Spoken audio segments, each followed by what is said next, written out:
Hello and welcome to another episode of AWSP News. I'm Roz Thompson, Director of Government Relations and Advocacy here at AWSP. We're still in February, which means we're still celebrating Future Educators Month. Have you tapped someone on the shoulder to send them to our Future School Leaders Day on February 26th? What about taking part in our Give 'em Your Keys campaign? It's not too late to plant the seed for a teacher or student that you think might make a great school leader one day, or for that matter, to register for Future School Leaders Day.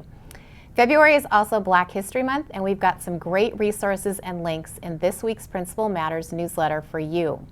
We're still accepting nominations for Principal and Assistant Principal of the Year, but our window is closing shortly. Check out our website to see all the deadlines. We really need some nominees for elementary assistant principals, so if you're fortunate to have one and you think they're great, nominate them for Assistant Principal of the Year today. The State Board of Education has a new survey out about graduation pathway options. It's an opportunity to make your voice heard and share your input on the new graduation pathway options for Washington students. The results of this survey will be used to improve the graduation pathway options. The survey is expected to close on March 8th. Find the link in Principal Matters. Speaking of graduation pathways, do you know if high school students need to pass the state assessments to graduate? Or do you know if non-sequential CTE coursework fulfills the CTE graduation pathway? Those are just a few of the questions we take on in our Fact or Fiction series. And if you're looking for a quick discussion topic, why not use the videos in a staff meeting? Head to our YouTube channel to see more Fact or Fiction videos and make sure to subscribe so you never miss a video. If you're looking for more graduation support, OSPI has new graduation requirements workshop for all the changes brought on by House Bill 1599. It's a one-day pre-conference session at the Washington School Counselor Association's conference, and it's designed for school administrators and counselors. There's one more item to share from OSPI, and that's a Coronavirus in Schools webinar on February 25th.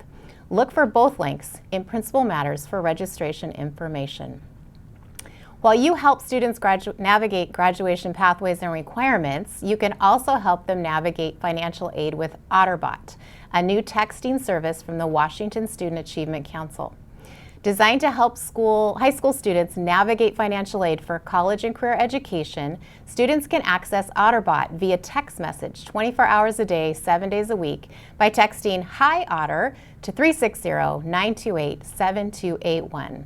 After a student signs up for Otter, they will receive periodic messages with need-to-know financial information, resources, suggestions, dates, and deadlines. When a student gets a text from Otter, they may follow up with questions by replying directly to the message. If Otter receives a question it can't answer, it will send the message to a financial aid expert from the Washington Student Achievement Council. 2020 Washington State Teacher of the Year Amy Campbell is a special education teacher in the Camas School District. She's available to provide presentations and workshops about inclusionary practices to educators between now and June 2020. You'll find information about her current offerings, and interested parties can submit an online request. You know the drill by now. Find the link in our Principal Matters newsletter. We'll leave you with one more update, and that's the arrival of the next issue of Washington Principal magazine.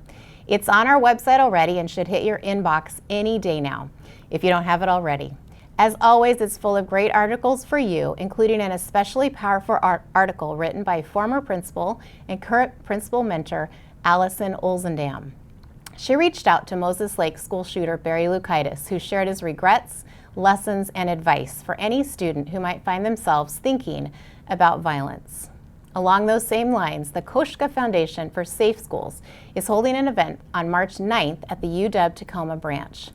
Connecting the Dots, Safety in Action is a collaborative learning opportunity focused on violence prevention, school and community safety, and long-term recovery. Bringing together school and safety teams and stakeholders, members of threat assessment teams in K-12 and higher education, law enforcement and security personnel, emergency managers, mental health providers, and other stakeholders, discussions will focus on information sharing and strategies in prevention and long-term resiliency building. That's it for us from now. For another edition of AWSP News, keep up the great work for kids, and we'll see you next time. Oh, I did so well, and then I ran out of breath at the end. What did I say? What was the sentence? That's it. Sorry, can you just rewind it? That's it for us for okay, sorry. Stop. Here, I'll stop it. I just forgot it. AWSP News. Oh, David. Deep breath. Deep breath, okay? Okay. Here we go. Hope you're ready for the next episode. Hey.